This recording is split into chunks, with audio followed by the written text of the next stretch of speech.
Salut à tous, j'espère que vous allez bien. C'est le premier jour du mois de juillet et il est très tôt le matin, je crois, il est pratiquement 1h23. Et si j'ai décidé de faire cette vidéo à cette heure-ci, c'est parce que j'aimerais parler de quelque chose de très important.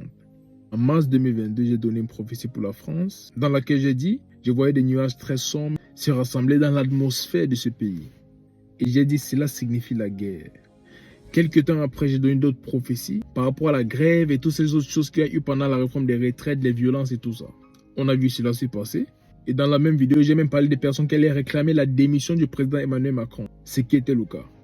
Donc lorsque je vous parle de ce pays, ce n'est pas juste pour vous parler. Je vous parle selon ce que l'Esprit de Dieu dit pour ce pays. Et une chose que vous devez savoir qu'un prophète c'est pas tout ce qu'il dit qui va vous plaire. C'est pas tout ce qu'il dit qui sera en accord avec ce que vous pensez. Parce que le prophète ne parle pas de vos pensées, il ne parle pas de ce que vous désirez, il parle des pensées de Dieu. Et la plupart des fois, sinon presque tout le temps, la pensée de Dieu est contraire à la pensée de l'homme.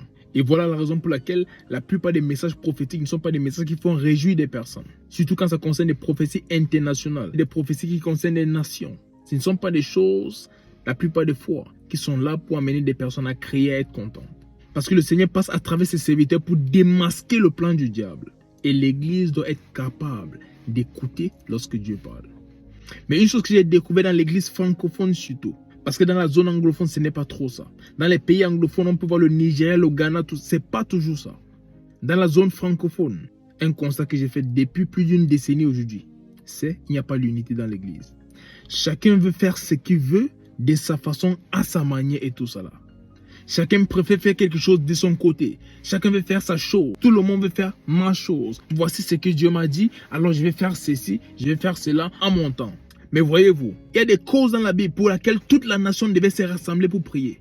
Les prophètes à qui Dieu a parlé devaient être là. Les rois devaient être là. Les autres sacrificateurs devaient être là. Des femmes, des enfants, des maris, même des animaux parfois ont jeûné. Toute une nation a imploré le nom du Seigneur au même moment pour avoir une réponse.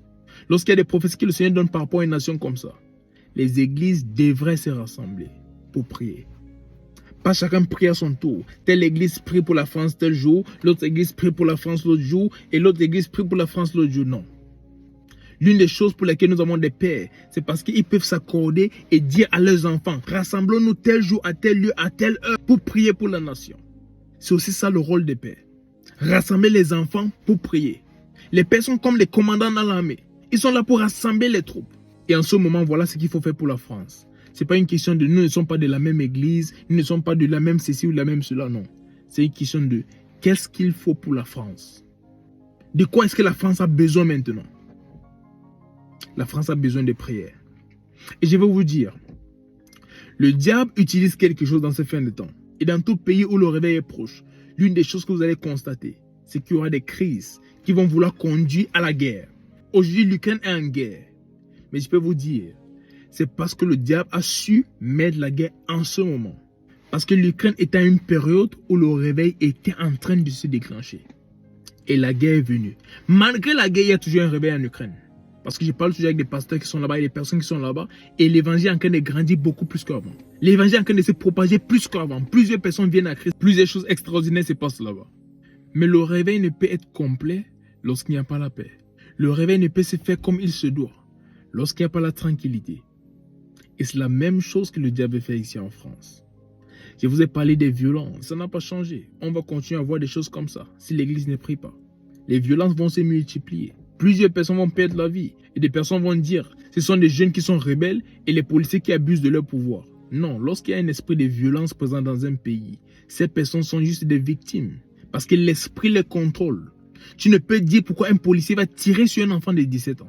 Et ce n'est pas la première fois qu'on tire sur quelqu'un. Juste quelques temps avant, il y avait un autre jeune sur qui des policiers ont tiré.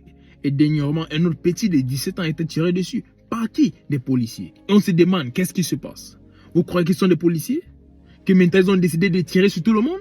Non, c'est un esprit qui est présent dans le territoire. Et qui veut faire couler le sang. Et si l'église ne prie pas, ça va s'étendre. Il y aura plus de victimes. Plus de personnes seront utilisées pour poser de tels actes. Et à un certain moment, toute la population va décider de rebeller. Présentement, il y a plein de choses qui se passent. On casse des boutiques, on brûle les voitures et tout ça. Laissez-moi vous dire quelque chose. Lorsque les personnes sont dans une crise, il y a deux choses. Soit elles abandonnent, soit elles décident de rebeller. Et des personnes dont on brûle les voitures, on brûle les boutiques, les maisons et tout, qui n'étaient pas concernées directement avec l'affaire. Mais parce que cela est arrivé à détruire les biens, ceci deviendra personnel pour eux. Et ils vont décider de rebeller également. Et laissez-moi vous dire, même si ce sont des jeunes qui ont brûlé ces voitures dans la colère, les personnes qui vont tenir responsables pour tout ça, c'est le gouvernement. Et nous savons très bien que le gouvernement, malgré tout ce qui se passe, ne va pas montrer de la faiblesse devant ceux qui rebellent. Qui veut dire quoi? Il y aura un jeu d'ego. Et ça va créer beaucoup plus d'instabilité. Et c'est ainsi qu'une guerre civile commence. Lorsque la population a une bonne raison de se lever contre le gouvernement, et le gouvernement à son tour ne veut pas se soumettre à la pression que lui met la population, qu'est-ce qui se passe? Il décide de contrecarrer cela avec force. Et à partir de ce moment, vous allez entendre qu'il y a des jeunes qui ont sorti des armes. Vous allez vous demander où est-ce qu'ils prennent des armes. Non, ils ont des armes. Et si pendant ces clashs avec la police et autres, un autre jeune arrive à perdre sa vie et un autre, soyez sûr, une guerre civile ne sera pas loin. Voilà pourquoi j'ai dit, ce n'est pas au gouvernement de faire quelque chose, c'est à l'église de prier. Et l'église doit se rassembler maintenant pour prier. De la même façon, lorsque la guerre en Ukraine devait avoir lieu, des mois avant, j'ai commencé à dire, prions pour l'Ukraine, prions pour l'Ukraine, prions pour l'Ukraine. Beaucoup de personnes ne prêtaient pas attention à ça. Il y a environ une semaine à la guerre, les gens ont commencé à dire, non, prions, rassemblons-nous pour prier. Et le Seigneur m'a dit, il y aura la guerre. On a prié. Mais j'ai dit à des personnes, c'est vrai, on a prié, mais il y aura la guerre. Parce que le timing est important. On ne prie pas quand tout est déjà fait. Voilà pourquoi Dieu parle en avance, il parle longtemps avant. Ce n'est pas aujourd'hui qu'il dit qu'il y a ceci par rapport à la France ou cela. Ce n'est pas aujourd'hui qu'il parle des violences. Lorsqu'il donnait une prophétie il y a de cela au moins 4 mois, j'ai dit des violences allaient continuer. Ça allait se multiplier. Et aujourd'hui, on voit ce qui se passe. On voit des jeunes qui sont en train de rebeller. On est en train de brûler des voitures, on est en train de brûler des choses en route, on casse des bâtiments, même des bureaux du gouvernement. Présentement, lorsque je fais cette vidéo, j'entends des bruits un peu de partout là. Des jeunes sont dans la rue, à presque 2 heures du matin, pour la 4e nuit. Ils ne dorment pas, ils sont dehors, en train de faire des choses, parce qu'ils sont arrivés à un niveau où ils ne peuvent plus supporter. Et comme je dis, lorsque des personnes sont dos contre le mur, il y a 2 choses. Soit ils abandonnent, soit ils décident de rebeller. Et les jeunes ont décidé de rebeller. Et si l'église ne prie pas, il y aura des vrais problèmes. Et s'il y a ceux qui ont la foi, que non, parce que nous sommes enfants de Dieu, rien ne va se passer, vous blaguez. C'est Dieu qui demandait à ses prophètes de dire à la population, tout le monde se rassemble pour prier. Rappelez-vous, dans la Bible, il y avait un roi qui devait combattre le peuple de Dieu. Et il a vu qu'il ne pouvait pas gagner. Il a sacrifié son propre fils. Malgré le fait qu'il n'était pas un roi chrétien, Dieu a permis à ce roi de remporter la guerre parce qu'il a donné un sacrifice au-delà de ce que les enfants de Dieu ont donné. Il y a des hommes dans le monde occulte qui sont en train de sacrifier des choses pour faire couler le sang. Et l'église ne prie pas en disant que nous avons la foi. La Bible dit la foi sans les actes, elle est morte. L'église en France ne prie pas pour ceci. Et le pays est en train de traverser une crise après l'autre. Une crise après l'autre. Le pays va de mal en pire. Et qu'est-ce qui se passe? On fait des déclarations. Tout va bien. Le pays prospère. Non, c'est pas comme ça que ça marche. Il faut déclarer, mais il y a des actes à poser. La Bible dit la foi sans les actes, elle est morte. C'est pas quand les choses seront pires qu'aujourd'hui que nous allons commencer à prier. C'est maintenant.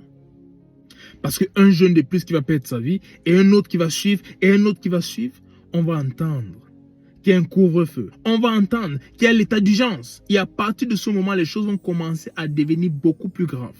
Et là, on va commencer à entendre des choses comme quoi? Un civil a tiré sur un policier. Un policier est mort. Et on a tiré sur des civils. Et un autre civil est mort. Et des civils ont tiré sur des policiers. Et un policier est mort. Et il y a ceci, il y a cela. Il y aura des affrontements. À partir de ce moment, une guerre civile a commencé, s'il vous plaît. Ça ne prend pas plus que ça. Ça commence par des petites choses. Parce que ce sont des choses qui sont accumulées depuis. Grève par rapport à ceci, grève par rapport à cela, grève par rapport à la réforme des retraites, grève par rapport aux agriculteurs, grève par rapport à ceci. Maintenant, ce sont des jeunes. Et vous savez, lorsque ça concerne principalement les jeunes, ça devient très dangereux. La grève contre la réforme des retraites, c'était beaucoup plus des vieux. Même s'il y avait des jeunes, mais ça concernait beaucoup plus les plus âgés. Aujourd'hui, ça concerne des jeunes. Et ils sont impliqués à fond, à 100%. Avec les jeunes, ils ont l'énergie, c'est la violence. Et si l'église ne prie pas, même l'État n'aura pas les réponses à cette question. Comme j'ai dit, il y a des personnes qui font des sacrifices pour faire couler le sang. Ça fait des mois j'écris, prions pour la France, prions pour la France, prions pour la France. Et je le dis encore, il y a des personnes qui font des sacrifices pour faire couler le sang. Et le but, c'est de plonger ce pays dans un état où le cultisme va continuer à régner. Voilà le plan. Voilà le grand plan pour empêcher le réveil. Voilà le grand plan. Tout ça, c'est pour empêcher le réveil. Et l'église, à travers qui le réveil doit venir, n'est pas en train de jouer son rôle. Et c'est ça le problème. C'est ça le problème. Tout ce que nous voyons n'est qu'une image de ce qui peut se passer du jour au lendemain. On se dit non, il brûle que des voitures, c'est pas grave. Non, ça commence par des voitures. Après, ça sera des maisons. Après, ça sera quoi? Les routes seront barrées. Les gens ne pourront plus sortir. Les gens ne pourront plus aller mettre de l'essence. Bientôt, vous allez entendre, les stations d'essence sont fermées. Les gens ne peuvent pas avoir de l'essence. Les supermarchés sont fermés. Il y a cela, il y a cela. Et à partir de ce moment, on commence à rentrer dans une crise pour rien. Parce que l'Église n'a pas su prier pour empêcher cela. C'est notre devoir de prier. Et si nous voulons prier, c'est maintenant. C'est pas quand toutes ces choses vont arriver que nous allons commencer à prier pour les repousser. C'est mieux de les empêcher même d'arriver. C'est mieux de les empêcher d'arriver. Quant à maintenant, je peux vous dire, les violences ne vont pas s'arrêter tout de suite. Sauf si les personnes se mettent à prier. Et pas juste à prier séparément, mais à prier ensemble. Parce qu'il faut faire des prières étant unis. Voilà pourquoi il y a le corps de Christ. Dieu pouvait mettre des personnes un peu de partout et dire faites ce que vous voulez ici, retrouvez-vous au ciel. Donc il appelle ça le corps de Christ ici sur terre. Parce qu'on doit se rassembler pour les mêmes causes. Le nom de l'église importe peu. Qu'est-ce que Dieu dit pour la saison? Qu'est-ce qu'il faut faire en tant qu'enfant de Dieu? Qu'est-ce qu'il faut faire en tant que corps de Christ? Il faut prier pour la France. Il faut prier pour la France. Le réveil de l'Europe, jusqu'à un certain niveau, dépend de ce qui va se passer avec la France. Parce que c'est en France et en Belgique que ce réveil sera né. Pour le moment, ce qu'on voit, ce n'est pas le réveil. Ça, c'est juste Dieu en train de nous dire c'est possible. Il y a des choses incroyables que Dieu va faire. Mais le diable peut empêcher cela si nous décidons de dormir en ce moment en nous disant tout va bien. La Bible dit pendant qu'ils étaient endormis, l'ennemi est venu, il a sémé des choses. En ce moment que l'église ne prie pas, l'ennemi est en train de s'aimer des choses. Il est en train de s'aimer la violence de toutes sortes. La police, les jeunes, tout ça là. Et tu vois tout cela en train de contribuer à polluer l'atmosphère du pays. Et au moment que nous attendons le réveil, on peut avoir la guerre au lieu du réveil. Si l'église ne prie pas. Parce que rien ne peut se passer si l'église est éveillée en train de prier. Mais si l'église décide de s'endormir, alors nous pouvons nous réveiller un jour et trouver des choses que nous n'avons pas sémées en train de pousser. Parce que pendant que les gens dormaient, l'ennemi est venu s'aimer des choses. C'est notre moment de sauver ce pays. C'est notre moment de faire ce qu'il faut pour empêcher à la France de sombrer encore plus. Parce que présentement, cette nation est en train de vivre des choses très difficiles, que ce soit en interne comme en externe. Les leaders se posent beaucoup de questions, qui ne peuvent en parler aux médias. C'est pas pour rien que le président Macron veut aller à la réunion des BRICS. C'est pas pour rien. La France est dans une période très compliquée. C'est pas pour rien que le président Macron, malgré le fait que la France soit dans l'OTAN, le président veut participer dans une réunion du bloc BRICS qui a parmi ses participants la Russie et la Chine, qui sont les ennemis de l'OTAN. Par contre, la France fait partie de l'OTAN. Mais la France veut s'inviter à cette réunion. Posez-vous des questions. Il y a beaucoup de choses qui ne marchent pas bien en ce moment. Et le gouvernement peine à trouver des solutions. Alors si la violence vient s'ajouter à cela, ça peut créer le chaos. C'est à nous de se regrouper et prier pour cette nation, afin que la volonté parfaite de Dieu pour elle s'efface. Et comme nous faisons cela, le Seigneur va nous entendre et il va nous répondre favorablement. Que Dieu vous bénisse. C'était le prophète Samuel Fomba. Shalom.